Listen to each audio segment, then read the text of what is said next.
On a Monday, March, what is it? 25th.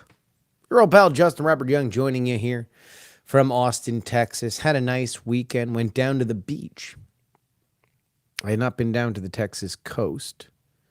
Port Aransas, to be exact. Went down with a crop. A crop. Good folks. Good times. Cool situation down there. You can park right on the beach. So it's kind of both a beach and a tailgate party. To be totally honest, it's actually really cool because parking at the beach is almost usually the most annoying part about going to the beach. So that was fun. Had a little bit of a relaxing weekend. Not really. I don't know. You had to do 3.5 hour drives within a 24-hour period. So it's like, not super relaxing. But I don't relax well. I'm not a relaxer. I'm not, I don't, anyway, whatever. We can talk about me all day. Instead, we can talk about politics. We can talk about the tragedy that happened in Moscow. Good Lord. Last I checked yesterday when I recorded the Sunday edition for our patrons, it was 133 dead in Moscow. That is after several ISIS shooters indiscriminately murdering inside of a concert hall. ISIS has claimed credit for it. Last night, they released video that they'd received of some of the shooters leaving the facility. For the record, this is ISIS-K. We might need to bring on a ISIS expert to the show so we can understand the various different groupings of terror. But ISIS-K, last we heard of them, was during the Afghanistan withdrawal.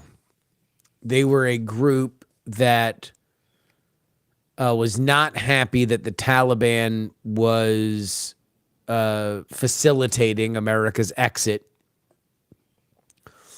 and took advantage of the fact that the Taliban was like literally only barely facilitating the exit.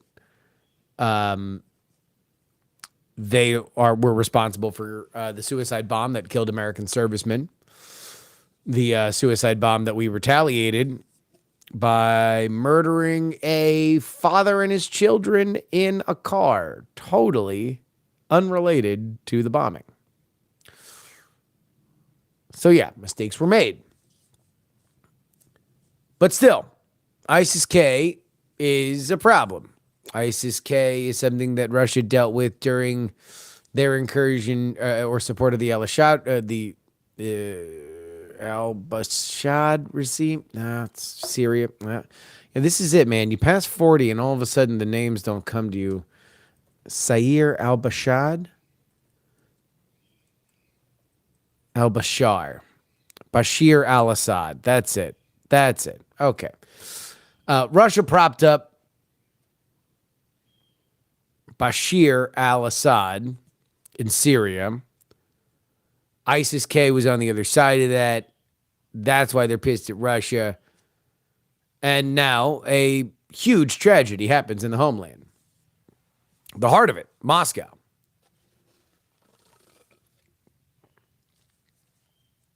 This is obviously complicated by the fact that there is a current hot war in Ukraine. Russian state media wasted no time in pointing out that they said some of the attackers had Ukrainian ties. Here's all I would say. And again, I don't know nothing. Right?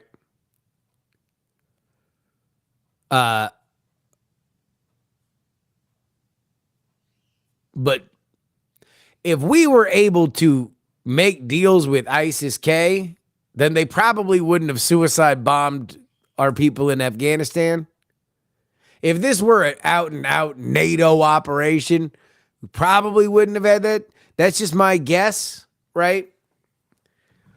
One of my new very, very present pet peeves are people who just spout off a bunch of stuff that they've heard about in the Middle East because they decided to become very interested in the Middle East over the last 3 months. So I will try to not get too far over my skis and walk in with all due humility for those who have more research in on this. But of all the groups for which you would imagine NATO could lean on, ISIS-K would probably be at the lower end of it based on my knowledge.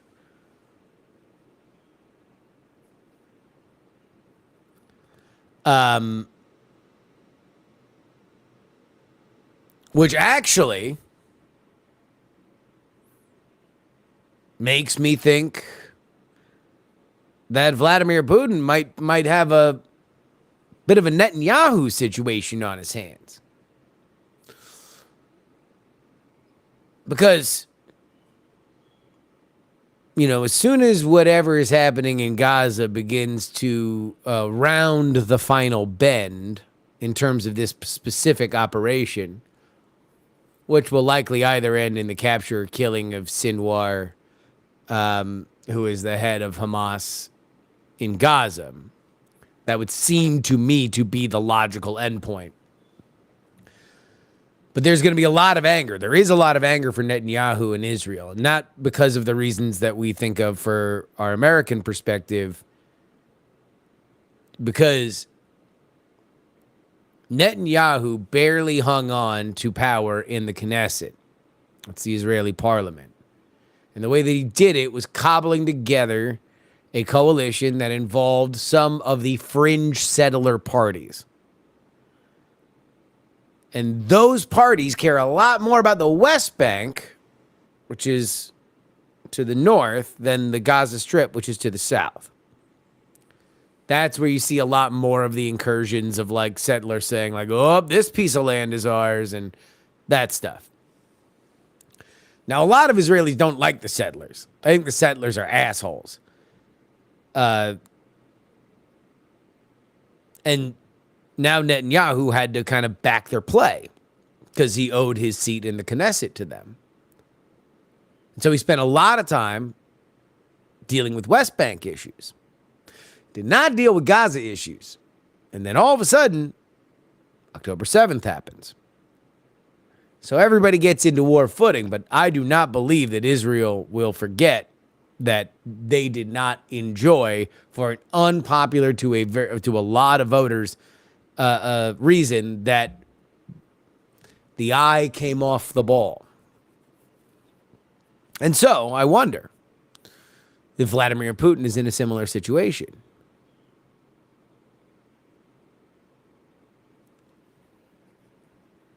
That, hey, what are we doing with Ukraine? Is denazification of Ukraine worth 133 Russians murdered by Islamic terrorists? Or maybe Russia's like, no, keep all the brutality. But we need to be killing those people.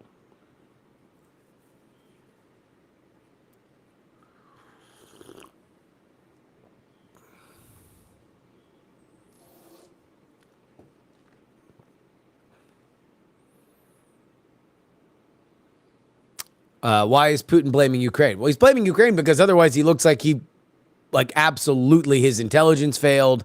He failed. 133 people died in the heart of Moscow. Not in an embassy, not anywhere else. This is like, 9/11 stuff. Right in the heart, in the homeland.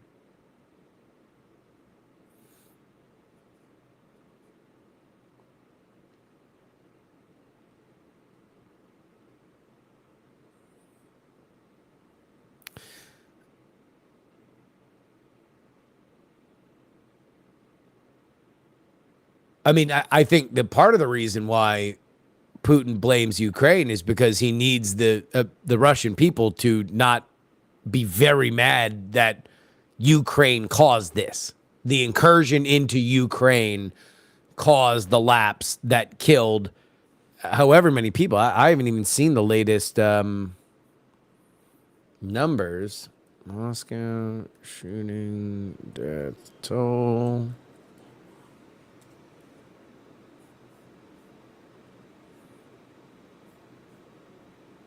$137 now.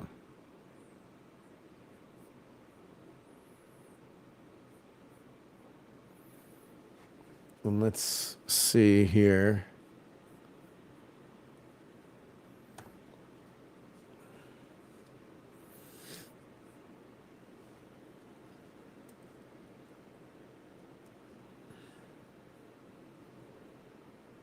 Russia said Sunday it had arrested all 4 gunmen suspected of carrying out a shooting massacre in a concert hall near Moscow. Militant Islamic group Islamic State claimed responsibility for Friday's rampage, but there were indications that Russia was pursuing a Ukrainian link despite emphatic denials from Ukrainian officials that Kyiv had anything to do with it.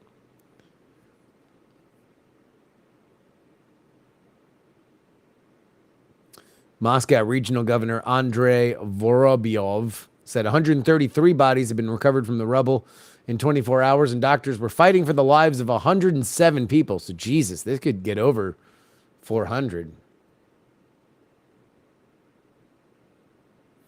In a televised address, Putin said 11 people have been detained, including 4 gunmen. They tried to hide and move toward Ukraine, where, according to preliminary data, a window was prepared for them on the Ukrainian side to cross the state border. Russia's FSB security service said the gunmen had contacts in Ukraine and were captured near the border. It said they were being transferred to Moscow.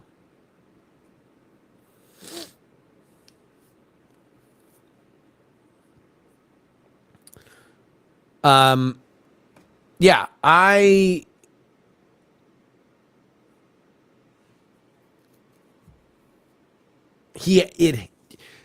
Putin has to say it's Ukraine, or else he looks derelict in his job, and the war effort in Ukraine, which is whatever level of popular it is in Russia, probably more popular with people who aren't being drafted to go fight.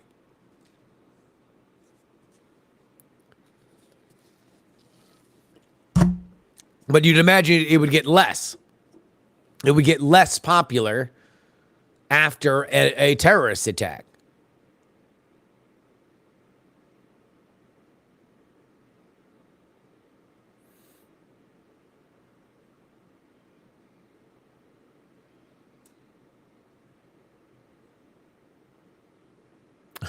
When's the last time I wore a onesie? It's been a minute. Onesie Wednesday has, it's a long time ago. Maybe we'll break it out during the heat of the summer.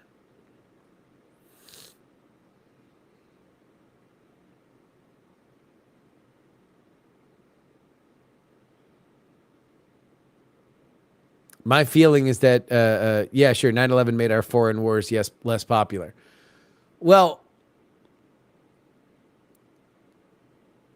look, our foreign wars were based on the idea of stopping another 9/11. So, do I think that a Russian war into Syria or in accordance with Syria to root out ISIS-K would be very popular? Yes, I believe it would. And that's why Putin has to dirty up Ukraine so he can stay there. Because otherwise there will be, no matter how autocratic that country is, you are still reliant on the people. You are always reliant on the people. And so he's got to make Ukraine complicit. Now, does it help that there are things for which have happened that Ukraine has denied that in all likelihood they probably had some involvement in? Yes, it does. For Putin, it does. It helps that Ukraine said they didn't blow up the Crimean bridge. It helps that Ukraine said they had no involvement in the Nord Stream 2 pipeline. I'm not saying that makes him right. I'm saying it helps.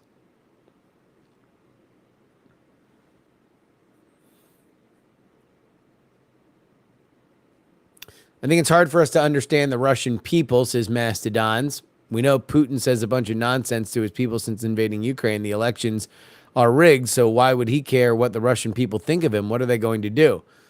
Well, look, that's your idea until it's not. You know? Ask the czars how that went in Russia. You know, it's all fun and games until your military age men won't fight for you and there's people in the streets calling for your head. I don't think that Putin is there. But ultimately, even autocrats are dependent on their people.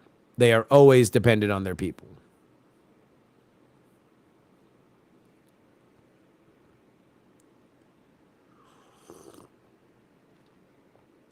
If anything, you are hoping that your way of doing things creates more predictable patterns of your people.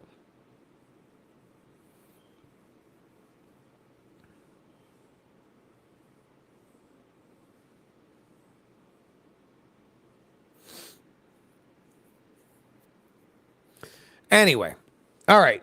So that is that. Do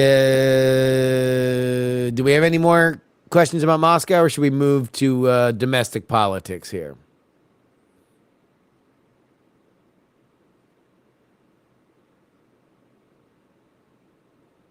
Do the U.S. and Russia just switch off on Afghanistan every 20 to 25 years? Well, ISIS-K, where is ISIS-K based out of? Do we want to do a little research? A little ISIS-K research? Let's read.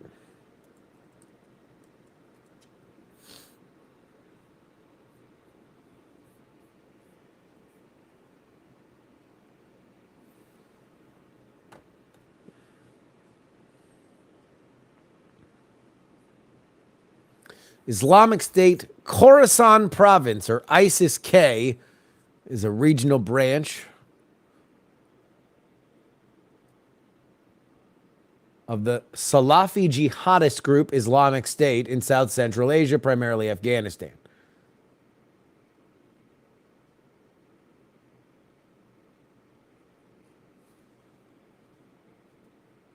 ISIS-K has conducted numerous civilian attacks in Afghanistan and Pakistan, predominantly against Shia Muslims, politicians, and government workers. Some of its most notable attacks include a suicide bombing that killed 13 American military personnel and at least 169 Afghanistans in Kabul. Twin suicide bombings in 2018 that killed 131 at election rallies in Pakistan. And twin bombings in July 2016 that killed 97 in the Shia Hazara protesters in downtown Kabul. With a suicide bombing in 2023 that killed 68 in Khar, Pakistan. All right, so they're mostly in Afghanistan and Pakistan.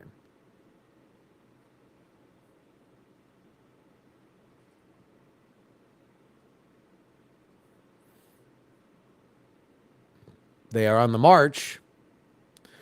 In April and May 2022, respectively, ISIS-K launched rockets from Afghan territory into Afghanistan's northern neighbors of Uzbekistan and Tajikistan. In January 2024, two ISIS-K attackers carried out twin suicide bombings in Kerman, Iran, during an event mourning the U.S. assassination of Quds Force leader Qasem Soleimani, killing 94. In March, four Tajik gunmen launched an attack on a concert hall and shopping mall in Krasnogorsk, Russia, with rifles and incendiaries, killing 133. Although ISIS Central claimed the attack without specific attribution to ISIS-K, the background of the Central Asian attackers and previous warnings of ISIS-K attacks on Russia suggest the attacks was the group's first successful attack beyond Afghanistan's immediate neighbors. So that is an element. They've never attacked outside their area.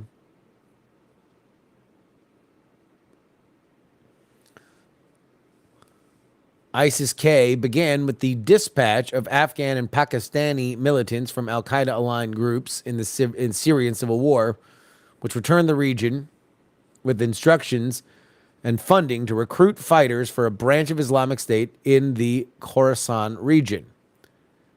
The group's traditional base of power began and remains in eastern Afghanistan along the border with Pakistan, recruiting former dissatisfied fighters and dissenters of the Taliban.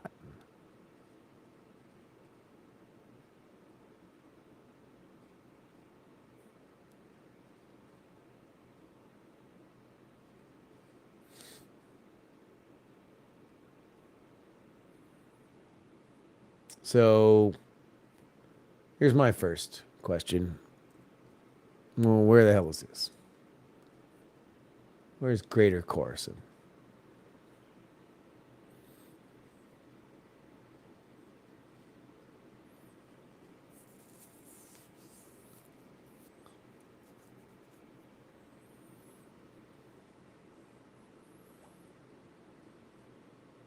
So it's just a blob of all these countries. Uzbekistan, Kyrgyzstan, Tajikistan, Afghanistan, Iran, and Turkmenistan. Great googly moogly.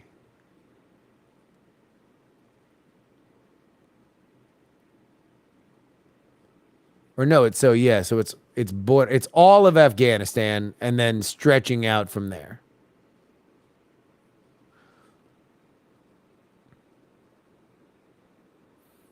What is the ISIS-K endgame? Writes Mindy DH. It is to reestablish that as a strict Islamic state. So it is what's referred to as a caliphate. It is what we would refer to as a theocracy. So a strict Islamic theocracy on this region here. Greater Khorasan, which looks like Afghanistan plus a little Tajikistan, a little Kyrgyzstan, some Uzbekistan, or not Kyrgyzstan, just Tajikistan, Uzbekistan, Turkmenistan, just a small bite of Iran,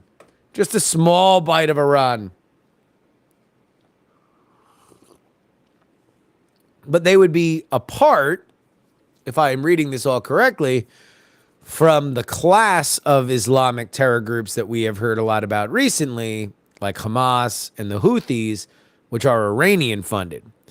ISIS-K does not like Iran.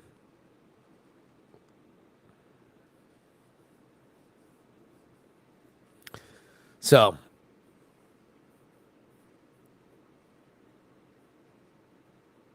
well, we got some breaking news. Boeing CEO and board out. Calhoun, Kellner, deal. They're keeping the CFO West, though. So, turns out having, websites like Is My Plane a Boeing damaging enough to the board and the CEO that they are cleaning house. I assume we will get a very somberly lit "We're sorry" video in short order. But in all seriousness, it's good that something's happening with that. Bad times for Boeing. Bad times.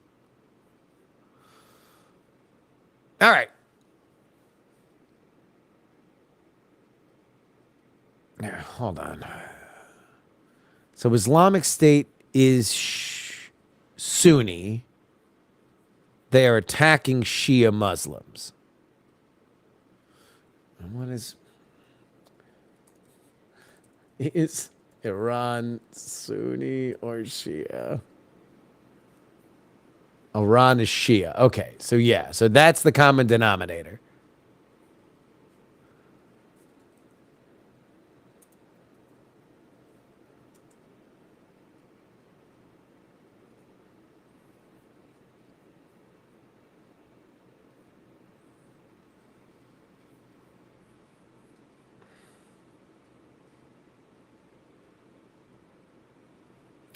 It's almost like being totally driven by profits is a bad thing for companies in the long run. Well, I mean, if you're bad at it, yeah. If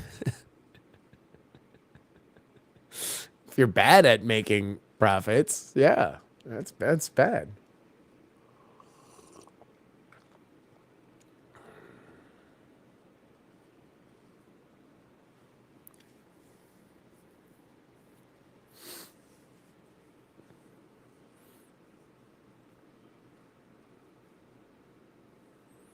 Boeing needs to hire 40 naval reactor staff and former nukes just to clean house and improve QA, QC, and toss anyone from McDonnell Douglas into a moat.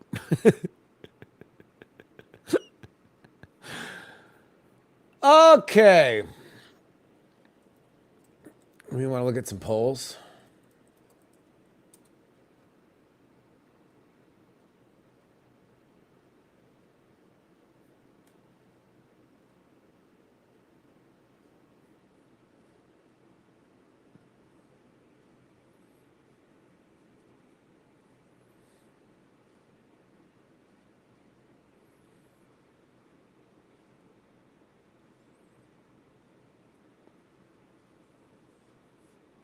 A new plane takes 15 years to develop. Yeah, I mean, it seems as if even if these planes are not the best designed in the entire world, that there are problems with QA. I don't know, whatever. Now we're all aviation experts.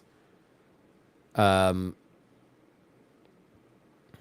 know, whatever. Let's get to the shit that I do know about. I swear to God, AI pictures on these chum ads have gotten so ridiculous. They're always very sexual. Like, so this is intermittent fasting, right? There's another one that I get all the time for like the no alcohol challenge. And it just shows like an older dude with like two very attractive older women. Has nothing to do with no alcohol. There's just something about like, hey, AI pictures, what we have found is you will listen to us more if there's some element of coupledom involved in it. I don't like ad block because I like journalism. I like websites that make money, even if these ads are annoying. I don't like to block ads because I know how hard it is to make a living on the internet. So I know it makes me a cuck. I'm an idiot. Oh, but these ads. Blah, blah, blah. I know. I'm a moron. We can move on. Okay. New Monday numbers here. Let's take a look. Harvard Harris. Trump, Biden, 1-on-1, Trump +6. Let's take a look at how this is tracked recently.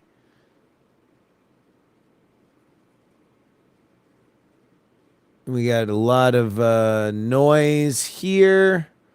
We are going back and forth. This is back for 2023. Trump is tracked ahead. A little bit of Biden ahead. Little noise. Trump really opens up the pit. November, December of 2023. You know, we get it close down to 1. This is in January. And so we have kind of had this sine wave since. Biden's number has come up. Not that far, but he is at the high end of where he's been. All right, let's go back to last year. 45. Now he's at 45.8. So not a lot, but still something. Both of their numbers have come down recently. Biden 44.7, Trump at 46.7. That is a 2 on the aggregate. But Trump plus 6 is a good number for him. That is him. That is him good. So let's track that to where he's at in that same poll. He was at Harvard Harris plus 6 in February, plus 6 in January, plus 4 in December. So Harvard Harris has been good to Trump. Let's take a look at a good poll for Biden. This came in at the end of last week.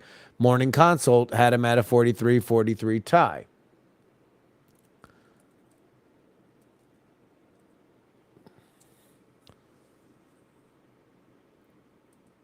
So earlier in March, they had a Trump plus 1. Earlier in March, it was a Biden plus 1. Trump 1, Trump 4. So the highest they had it is Trump 4 in mid-February and early February. They had him at plus 5. So in Morning Consult's opinion, this race has softened in Biden's favor.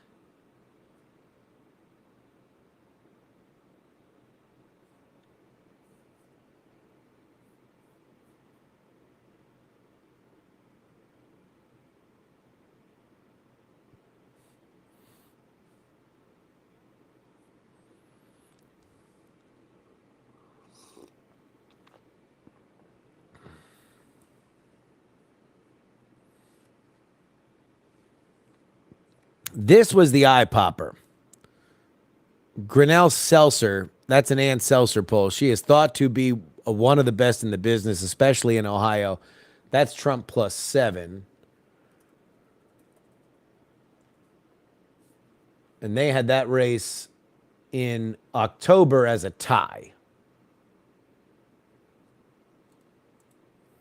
Those are the only two main polls. Now, that's one-on-one. Okay? But when you add Bobby Kennedy to the mix, somebody's chances drastic go down.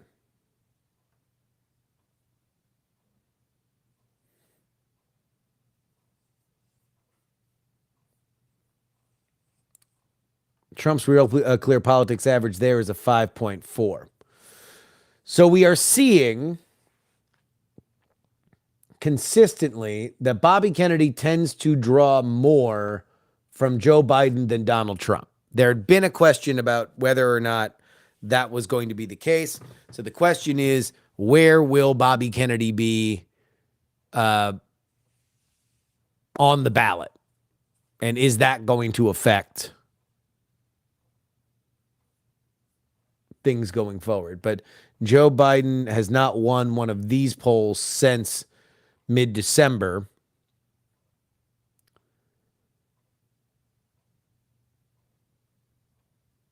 And Trump seems to have consistently kind of, pulled anywhere between 4 to 7 as a lead. But let's get really nuts. Let's get really, really, really nuts. Trump versus Biden versus Kennedy versus West versus Stein. Biden did win one of these last week, Biden plus 1. But otherwise, it's a Trump 2.3. That's roughly what he is in the head-to-head matchup.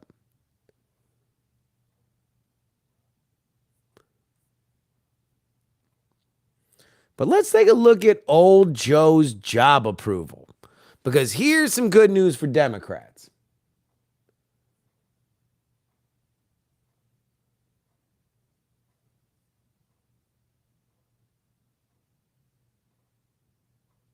You know, are we maybe seeing a little? You want to know what? I thought this was going to be better news than it was.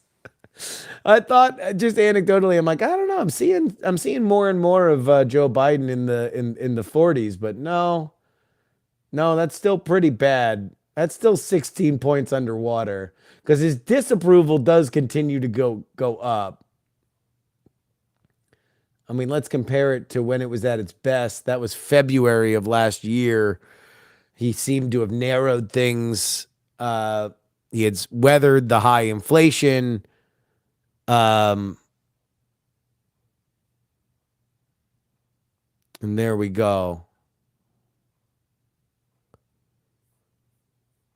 So, do we have breaking news? Trump has not secured his bond.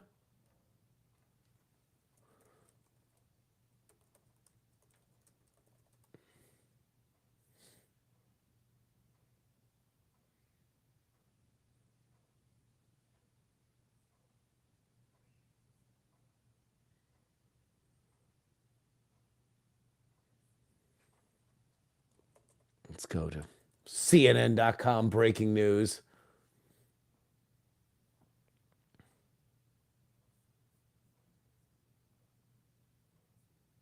Well, he's in court for the hush money case.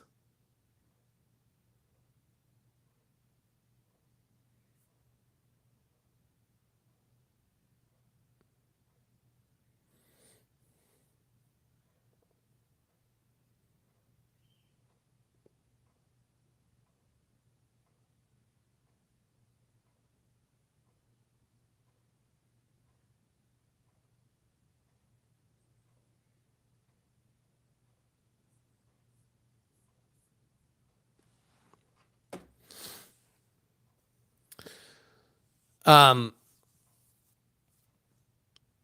getting $500 million in a bond that's an interesting thing. You know,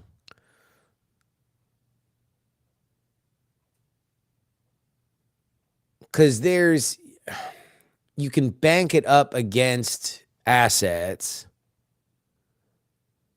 or you can just sell one of your assets. But then you'd be forced to sell one of your assets. You'd be forced to sell something, and you probably would not be getting the best price for it because everybody knows that you need to sell it.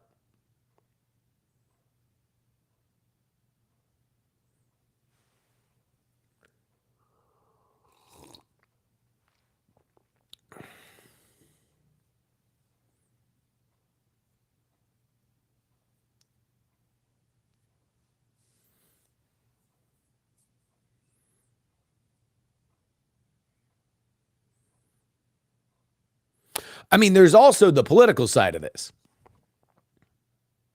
Frank Luntz said this on CNN. If Letitia James seizes Trump Tower, Trump wins the election. It will prove everything that he has said, that this is a unfair witch hunt.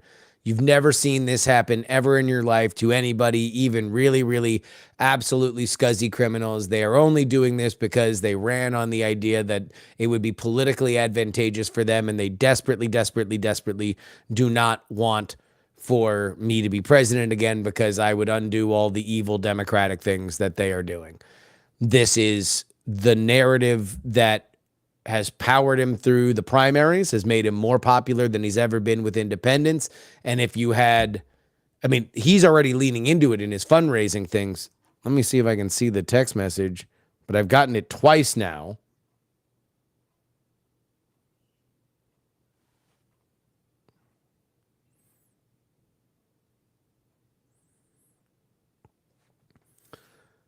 This is from the campaign itself, it looks like. From Trump. Keep your hands off Trump Tower. Trump Tower is mine. Read my emergency response. And it brings you to a WinRed landing page. Keep your hands off Trump Tower. Democrats want to seize my properties in New York. This includes the iconic Trump Tower. They think they can frighten me, intimidate me, and knock me down. They think that if they can get their hands on my cash to stifle my campaign, that I'll give up. But worst of all, they think that proud supporters like you will abandon me and that you will give up on our country. But here's the one thing that they don't know. We will never surrender. Biden's corrupt regime needs to get the message right here, right now, that our patriotic movement cannot be stopped. So before the day is over, I'm calling on 1 million pro-Trump patriots to chip in and say, stop the witch hunt against President Trump.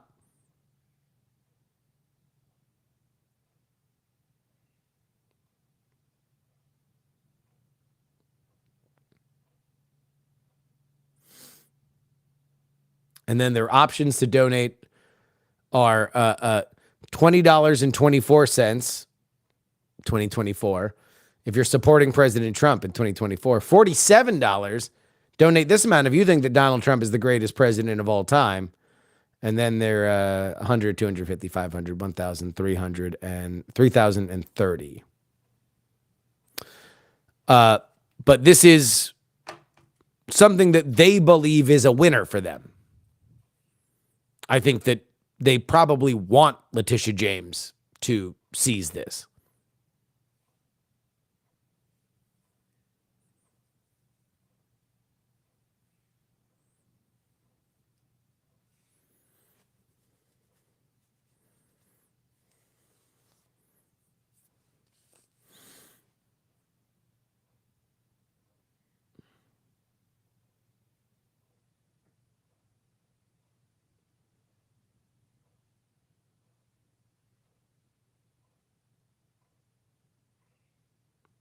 How you doing, Freebird?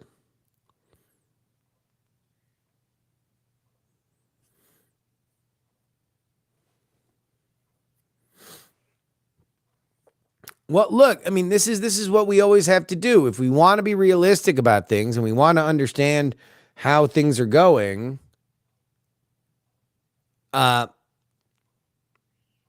you've got to understand. I mean, like, all right, here, let's look at it like this. Let's look at Donald Trump's approval rating.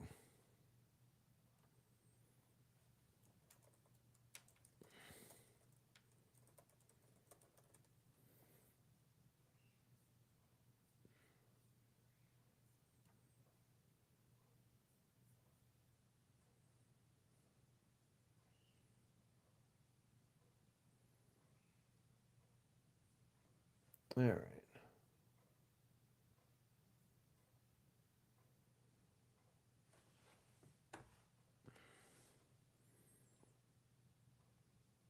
This is 2021. All right, so January 31st, 2021.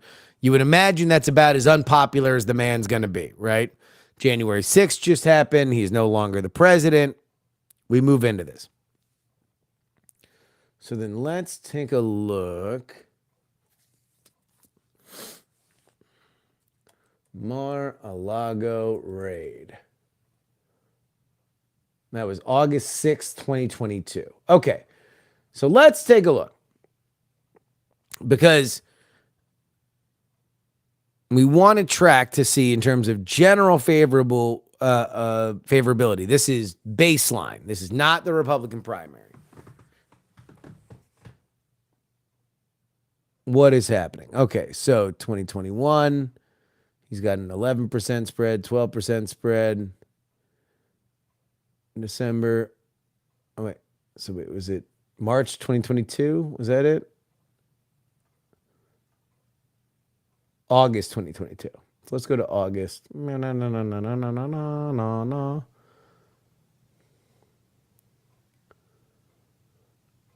August 2022. All right. Unfavorable 54, favorable 40.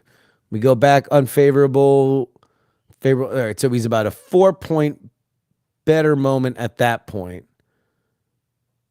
in August 2022.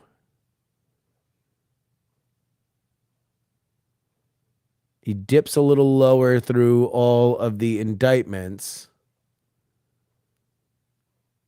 but his unfavorables,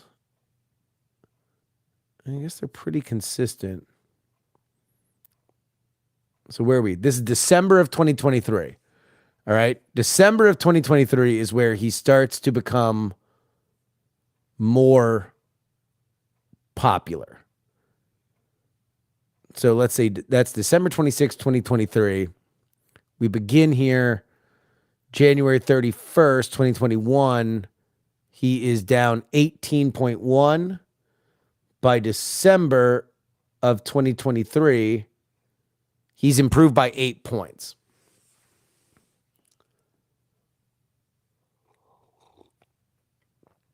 So what happened? That's before we even get into this year. So what happened that made him 8 points more popular? So people liked him more and disliked him less. On aggregate, that closes by 8 points. Number one, absence makes the heart grow fonder. The backup quarterback is the most popular guy in town. All of those realizations that, the guy who the boss sucks. You know who was actually better? The old boss that we fired. But I also think the indictments helped him. They powered him through that summer where he just kind of heat raid everybody. He evaporated Ron DeSantis, who had a lot of money and a lot of bona fides.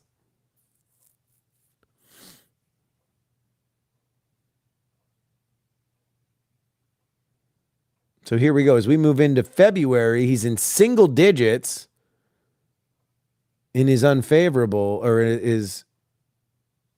unfavorable ranking, and now he's back into double digits, barely back into double digits. But 42% favorable to 52% favorable, which I believe the most popular he ever was.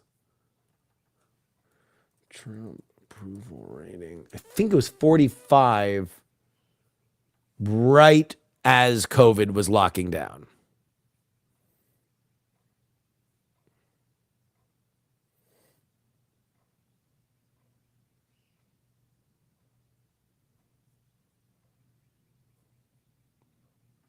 So he was his high point was 49.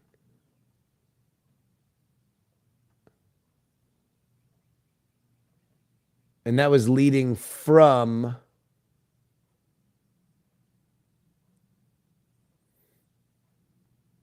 the primary, and then March through May is COVID.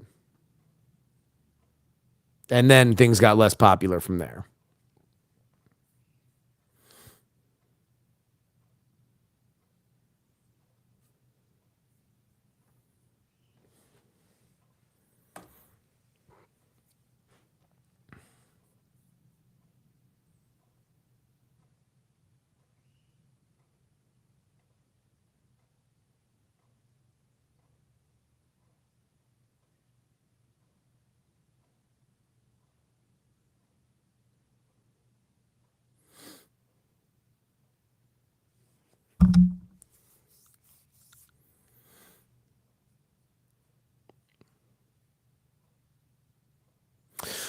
But there we go. Right now, Trump is polling well with independents, and they're going to decide this election.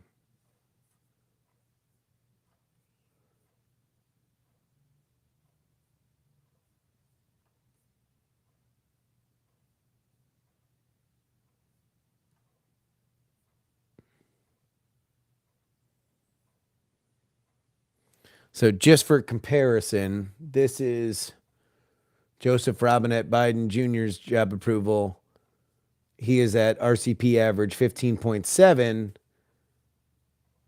That would make him about 6 points, 5.7 points less popular than Donald Trump right now.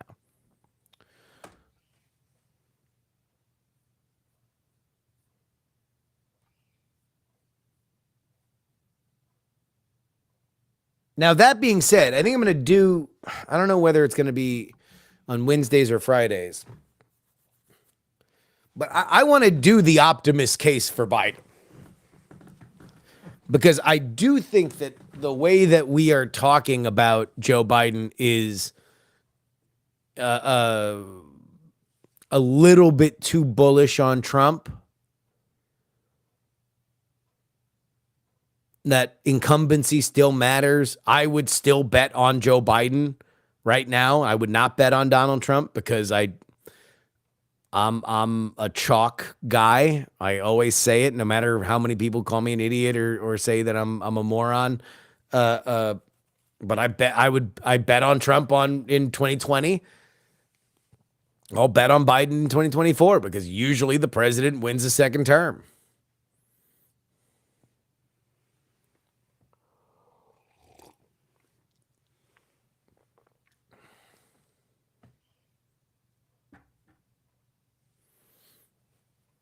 Um, I don't see Trump's voter base increasing. Not many voters switching from Biden to Trump. Um, I mean, the stats would say otherwise. Not that you're seeing switching from Biden to Trump, but you're seeing a lot of voters that didn't vote for Trump because they didn't like the way he was handling COVID, that now are very, very, very nostalgic for the Trump economy. That they believe, like, even if the economy is getting better, people don't trust it with Joe Biden in the way that they trusted it with Trump. That it took COVID to knock out the Trump economy, and then when Biden got in there, inflation spiked.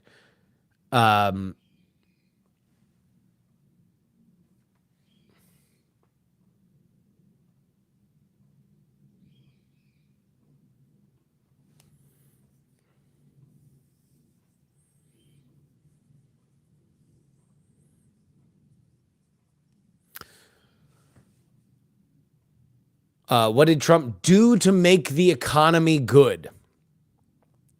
Uh, well, I don't know. This again is one of those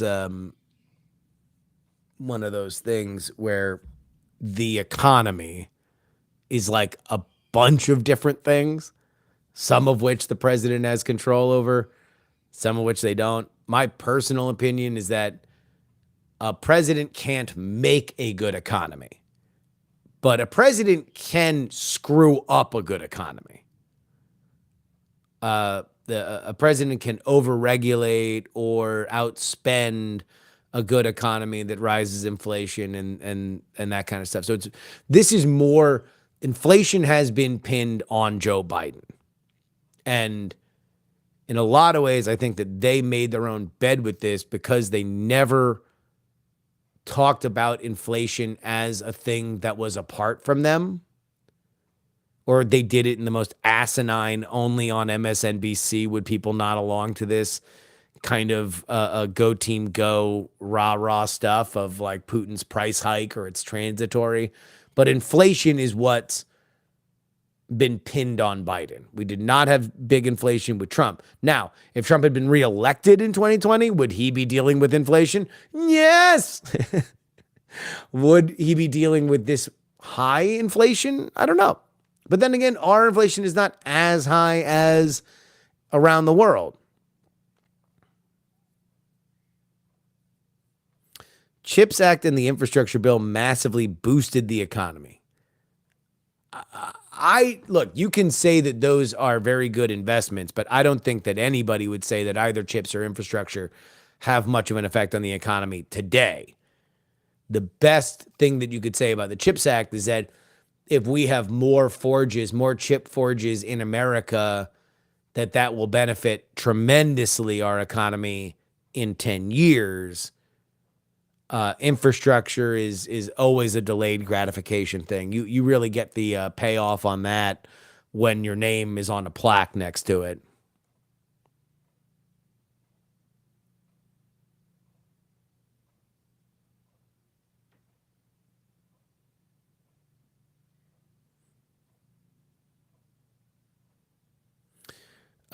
Just not about infrastructure bill. The green energy bill has not spent the money yet. Those are two different things. You should not think that they are the same thing. There was an infrastructure bill, and then there was the Inflation Reduction Act. The Inflation Reduction Act is what even the Biden administration is calling the Green New Deal. That was, in Biden's words, the largest climate bill in history. Didn't get passed as a climate bill, got passed as the Inflation Reduction Act. That's a different story for a different day. But that was different than the infrastructure bill. Two different bills.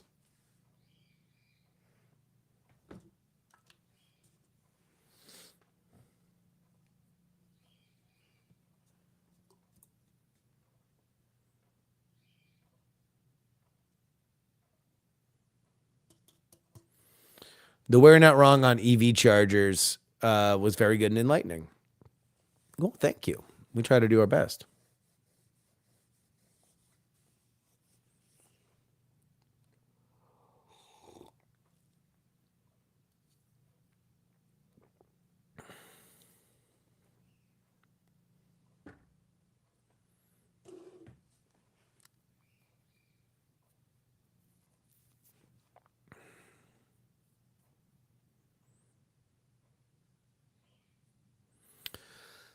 Um,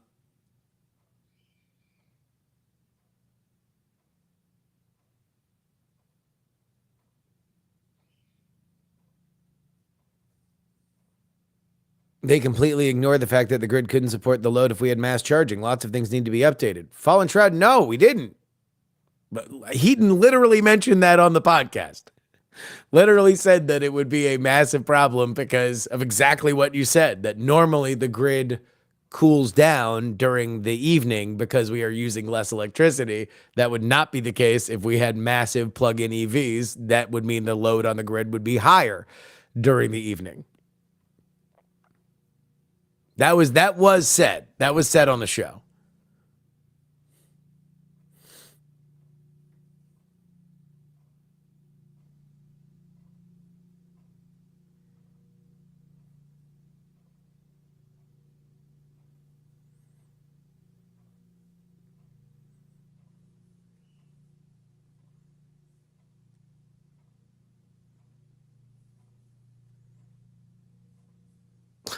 You telling me people are missing things because they're too busy forming their own opinion? Look, we are here for the conversation. We are here for the collegiate spirited banter, for the bants, mate. That's what we're doing.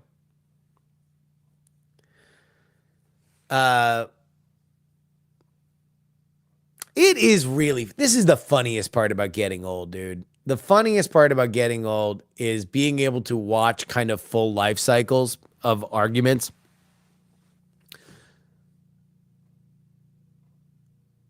Like, I remember, old enough to remember, when a very popular documentary came out called Who Killed the Electric Car?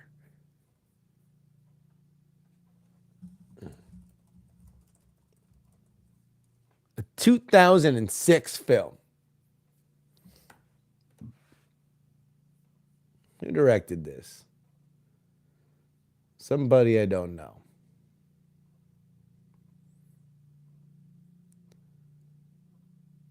Spoiler alert, it was the evil gas industry. The evil gas industry killed the electric car. And boy, it would have been, it would have saved the planet if it would have happened, but it didn't.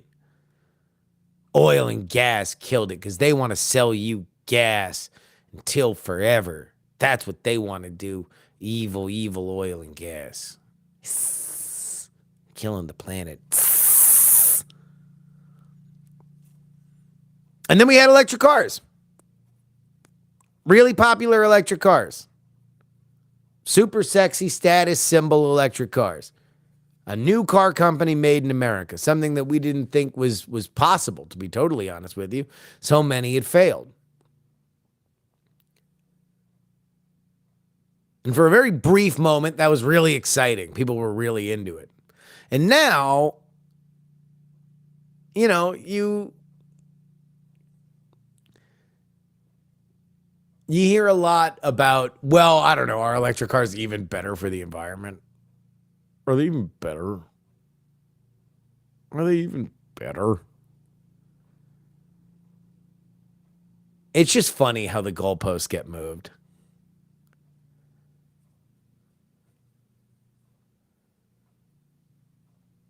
And by the way, it's like, even that documentary when it came out, it was like, no, that car died because it was too expensive and not enough people wanted it.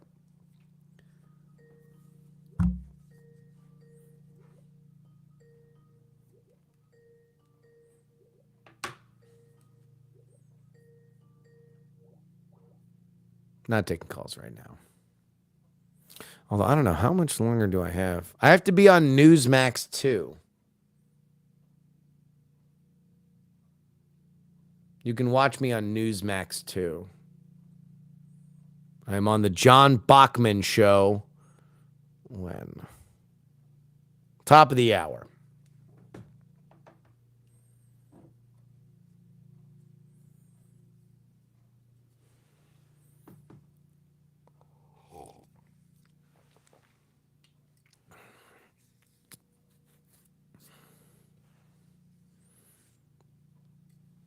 Spin Dash, why don't you just exchange email addresses with Fallen Shroud and you guys can have that conversation, for yourself. Sounds like it's something that you guys are really into. Maybe it would be good. It would be enriching for you guys. When is the United States federal government going to actually pass a budget?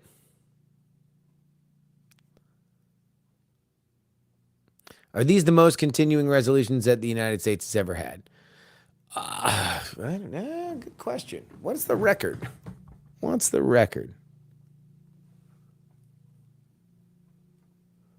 11 here. Top of the hour. I'm going to be on Newsmax 2, which I did not know was a real network until I was invited to be on it. But I was happy to be on Mr. Bachman's program. He's a nice enough man. I met him at the border. He was a funny guy. I enjoy funny people. And yeah, so I'm going to be on. I have no idea. Oh, shit. Actually, hold on. I should find out what I am talking about. I think I did get the topics. All right.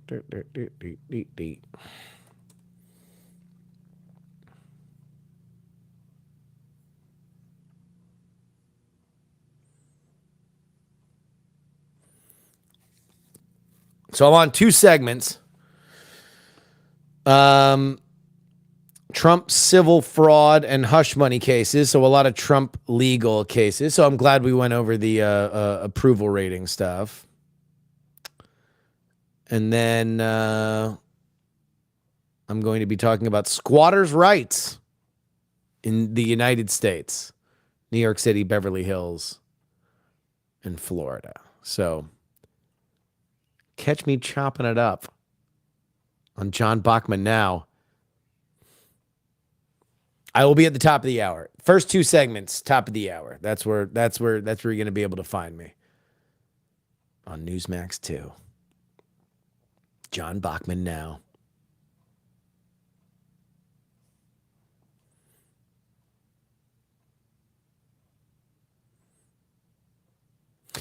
Yeah, I mean, I might go all Andrew Heaton and just say that the biggest problem with this is zoning. We have not built enough houses, and so therefore we try to solve the problem with stuff like rent control, which only makes landlords more aggressive to try to kick people out so they can readjust their rents. And so they have more and more aggressive ways to do it. So we strengthen tenant protection, and tenant protection then leads to issues like we're seeing right now with squatters' rights.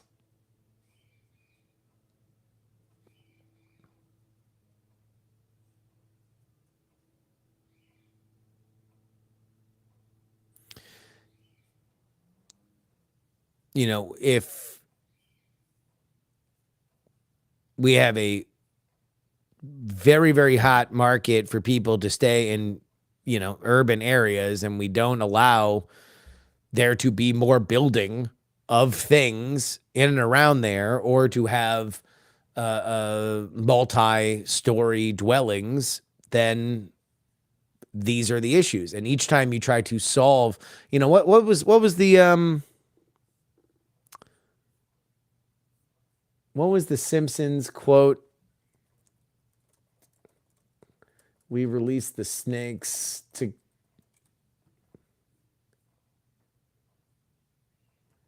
Yeah, here we go. This is the Simpsons on invasive species.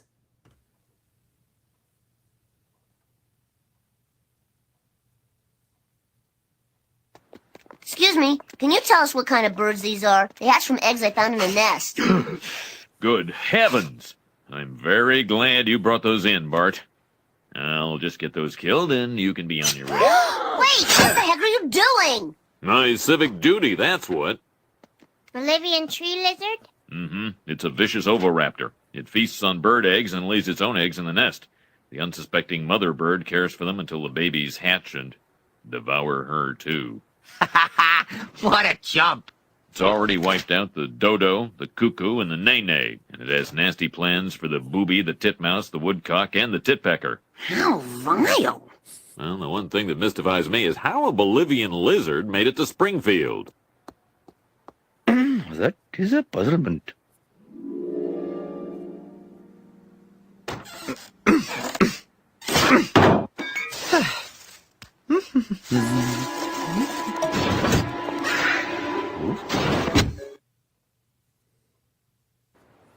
Our top story, the population of parasitic tree lizards has exploded, and local citizens couldn't be happier. It seems the rapacious reptiles have developed a taste for the common pigeon, also known as the feathered rat, or gutter bird. Well, I was wrong. The lizards are a godsend. But isn't that a bit short-sighted? What happens when we're overrun by lizards? No problem. We simply unleash wave after wave of Chinese needle snakes. They'll wipe out the lizards. But aren't the snakes even worse? Yes, but we're prepared for that.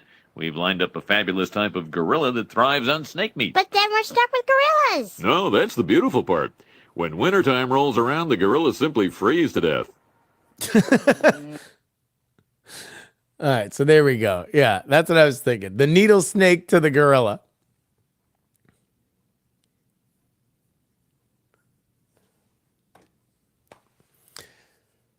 But yeah, I tend to be of the belief that if you do not expand housing, trying to fix the relationships between landlords and tenants is fraught. It's fraught because of these situations.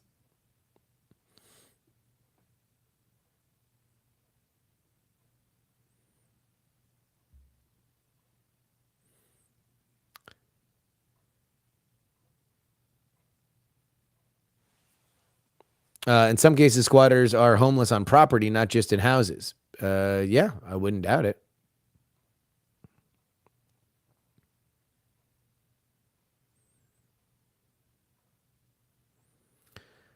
We have not built enough houses. Well, to be honest, Spin Dash, what I'm thinking more of are apartments than houses. I mean, we also have 200 people dying a day of fentanyl. So we have a massive, if we're looking at our homeless population, we have to understand that if there's 200 people dying a day of something, then there has to be at least some element of a long tail in terms of homelessness for people to be captured in this cycle before, they die. If you're getting that level of end tail, then I it's not shocking that we have a lot of people that have, dedicated their entire lives to this substance.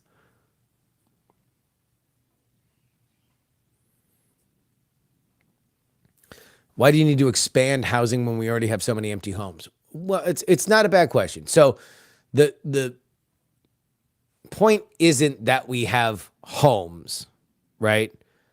You need the right seat for every ass in various periods of their lives.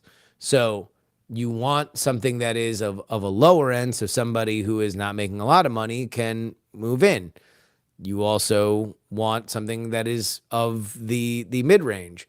You want something that is of the higher end. You want houses that are starter houses where people live a little bit further out, and it's a smaller variety, or a duplex or something like that. You also want larger multi-room homes that people want. So it's not necessarily that we have a lot of homes. It's that you need the right situation, hopefully at the right price point for what the wages are, so people are able to do it. And right now we don't have that. We have a tremendous desire to move into cities, but the cities don't have the infrastructure to fit people in at those wages. And so again, that's where you get things like rent control. Rent control incentivizes landlords to find some technical reason why you need to leave, so they can make you leave so they can reset their rent. Does that make sense? And so like in San Francisco, when I was there, or the Bay Area, when I was there was a real problem with landlords being super shady or not fixing stuff because they were hoping you would leave. Then they'd fix it. But they were going to defer maintenance until you left because you were not paying as much as what they could get on the open market for that apartment. That, to me, is a nasty consequence that is caused by rent control. Would it have been a raised price otherwise? Almost assuredly. Would it have led to that level of profit motivation becoming angry or nasty? I don't know. But then you've got the problems with very aggressive landlords who want to get people out so they can resell the apartment. And that's where you get the push for tenant rights, stronger tenant rights. So you are mandated to do X, Y, and Z, or you are not allowed to kick somebody out. And with very strong tenants' rights, you get the unintended consequence of the squatter situation.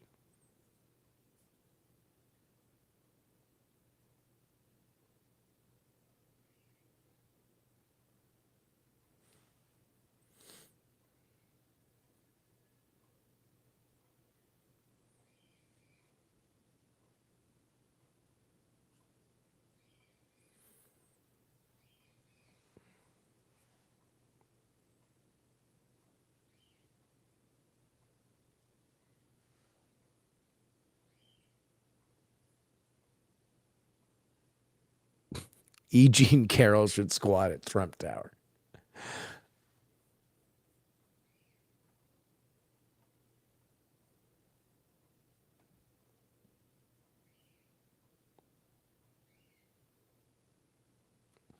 Horse tranquilizers are causing a skin disease that ends in amputation. Good Lord. One of my favorite podcasts, The Story, formerly Stories of Our Times, has a big thing. They're a British outlet, but they had two of their foreign reporters here in America covering the fentanyl epidemic. And it's always amazing to see America covered. Some of it was a little funny. It's like there's a place called Skid Row. It's like, yeah, it's a place in LA. But they're, it's odd. It's odd.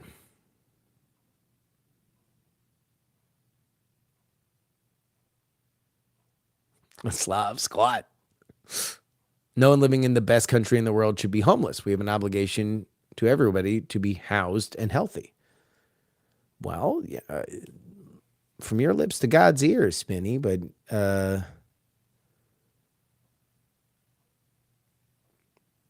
there are economic cases for which you can make an argument that there should be a social safety net. And there is also undeniably a massive drug problem that we have. And anybody who's been around drug addicts or addicts of any kind know that there is no easy way to solve the problem. There's no amount of tough love. There's no amount of love. There's no amount of anything that can help some people, up to and including arrest and forced drying out, People who are getting off fentanyl, it is described as among the most painful things that one could experience.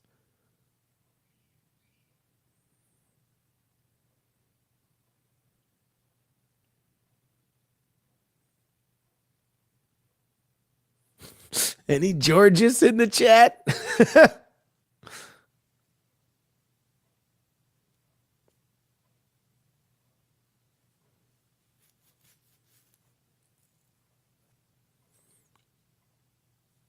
Society failing people is the biggest reason for homelessness. Well, I mean, I tend to view it a little bit more complicated than that, but you're entitled to your opinion, Spin. It's fine.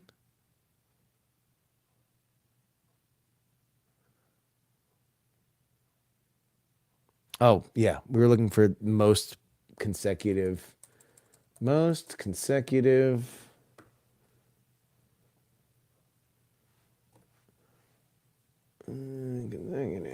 No, not conservative. Consecutive. Continuing. Resolutions.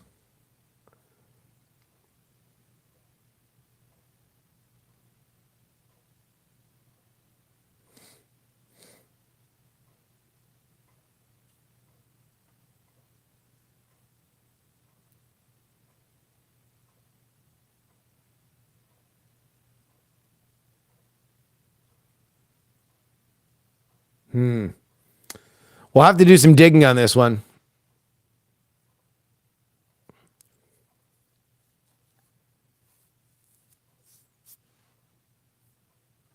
Here we go. Thanks, Teets.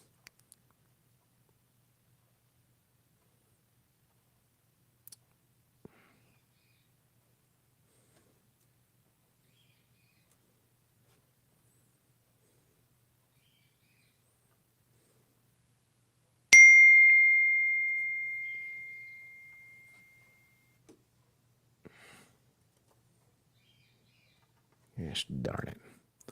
That's the one thing that stinks about Restream. I love Restream. I've really liked Restream. But the one thing that just absolutely stinks is links. Can't just click on a link. Here we go.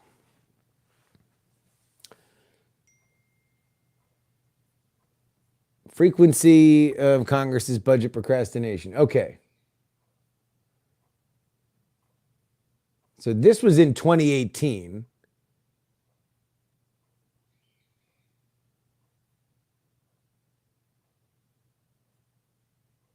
So in 2007, 2011, and 2013, CRs funded the government the entire time.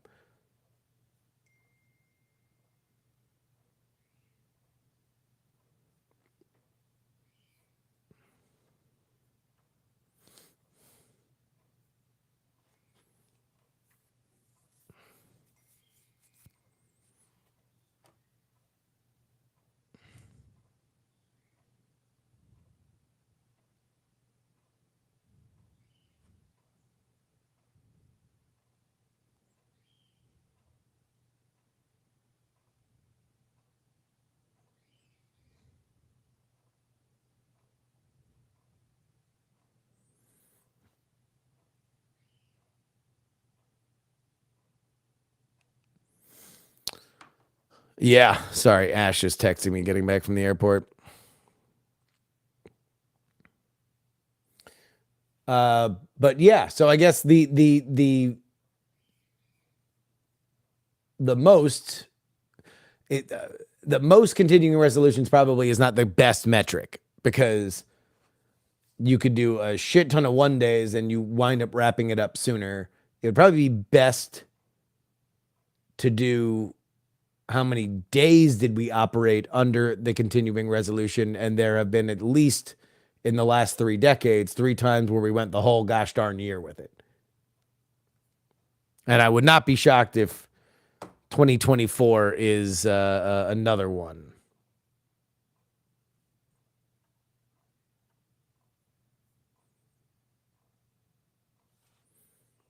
The reason that people are on fentanyl is complex, and we should have services to help them detox and work on the reason why they are on those drugs. Both things we have an obligation to do. If we can afford a global military fleet, we can afford to take care of our people. Spin Dash, what if I told you that we do have those programs? What is the answer then? Is the answer that we need to make them better? That we need to spend more money? We need to spend less money?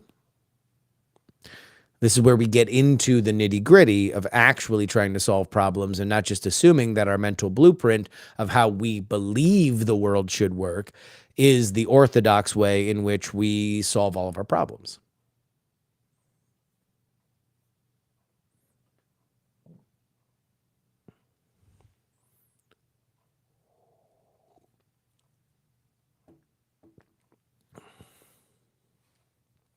Forced incarceration of drug users? Maybe. There's been a bipartisan movement recently to bring back sanitariums, things that nut houses that we had gotten away from for humanitarian reasons, because what went on in there was oftentimes very, very grim. And now we look back and say, well, look, it was grim, but do we want it there where at least you have medical supervision for things? And yeah, every once in a while things get out of hand, but at the very least, if it's staffed correctly, it's good. Or do you want it the way we have it now?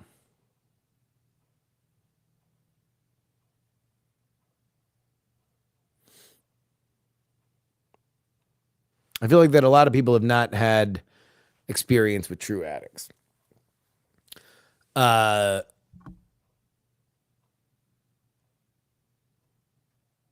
been very blessed in my life not to be around opioid addicts.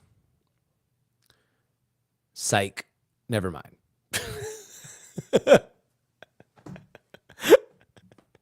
Never mind.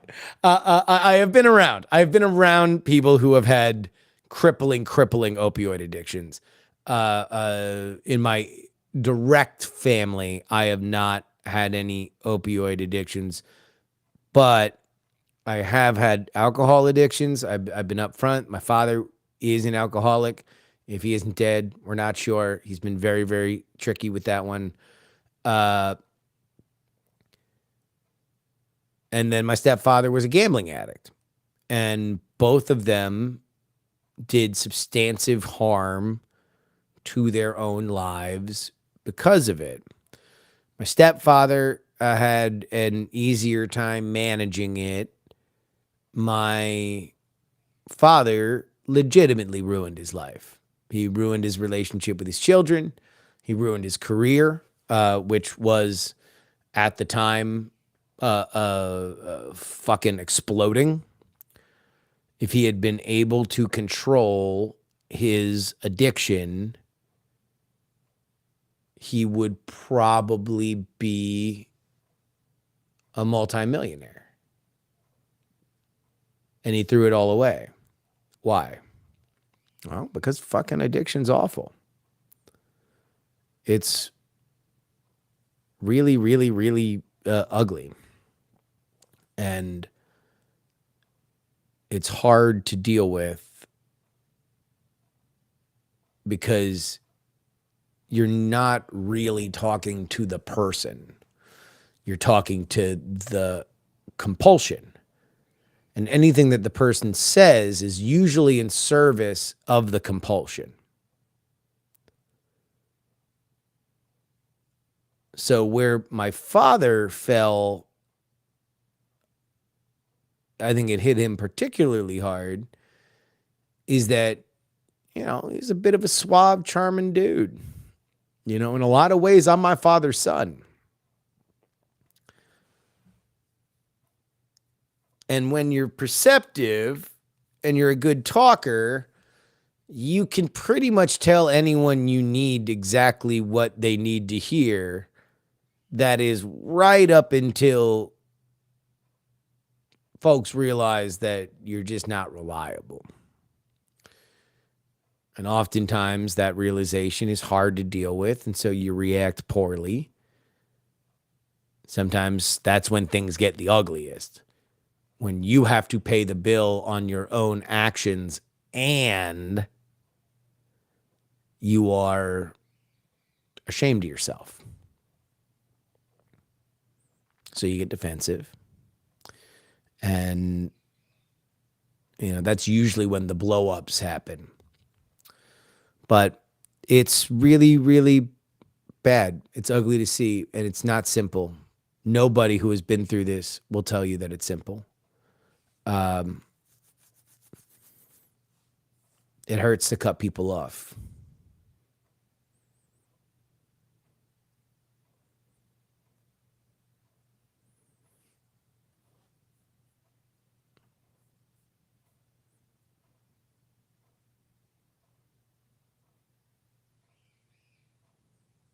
Any lessons we can learn from China cleaning up their opium crisis? I don't know what's true there. I have no idea what's true there. I do know that America has a very unique fentanyl problem. We have an extraordinarily unique fentanyl problem. Again, 200 people a day dead. Like,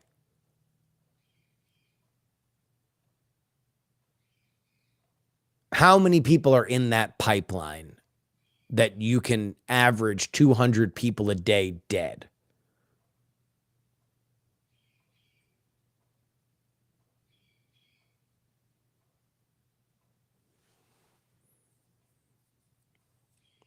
Right?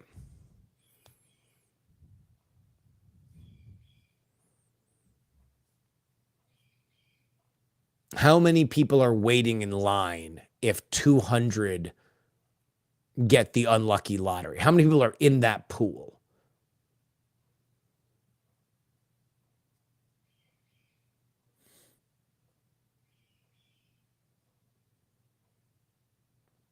Well, I mean, that's the other part about it is, fentanyl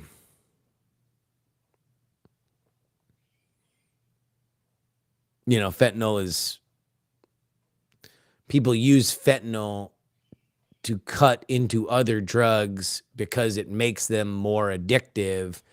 But if you fuck up, then you've just got a bunch of drugs that kill people.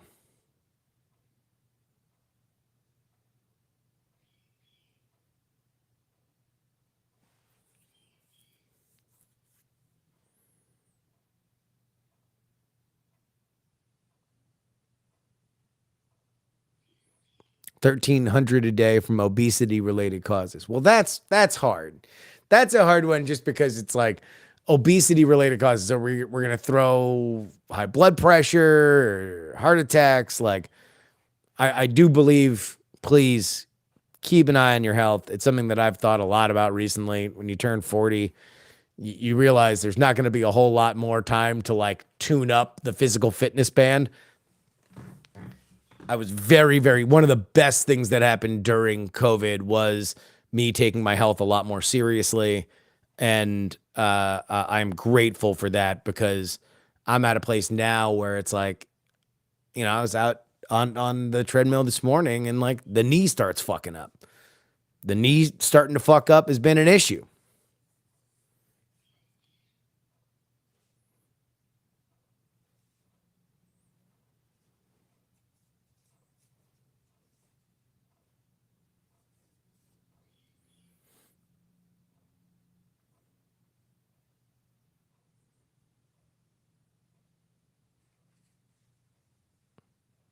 Spin Dash, did you what about my fucking fentanyl stat? Did you what about Chicago, mate? You what abouted me? You little what abouter. You little what abouter. Yeah, but what about doctors? What about Chicago? You little what abouter.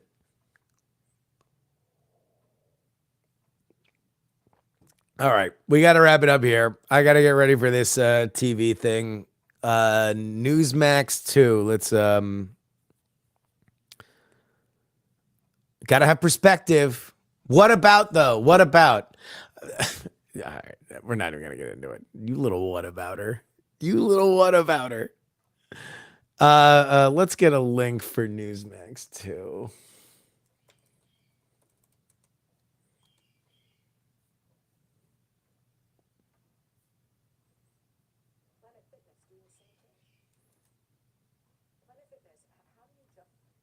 All right, here we go.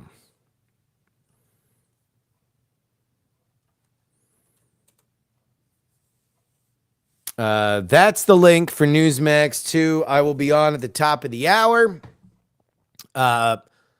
It's really conservative. So don't get all up in my shit. Why are you doing the conservative show? Why are you doing the conservative show? If liberals want to have me on, they can have me on. Please, fucking find your favorite liberal station and say, you need to have Justin Robert Young on. He's a really good guest. He's a compelling person with an interesting point of view. I'll do it, but just so you know, it's conservative, okay? It's Newsmax. What did we expect with Newsmax? Okay, there we go. That's it. We're out of here. I love you guys. I'll talk to you soon. Bye-bye.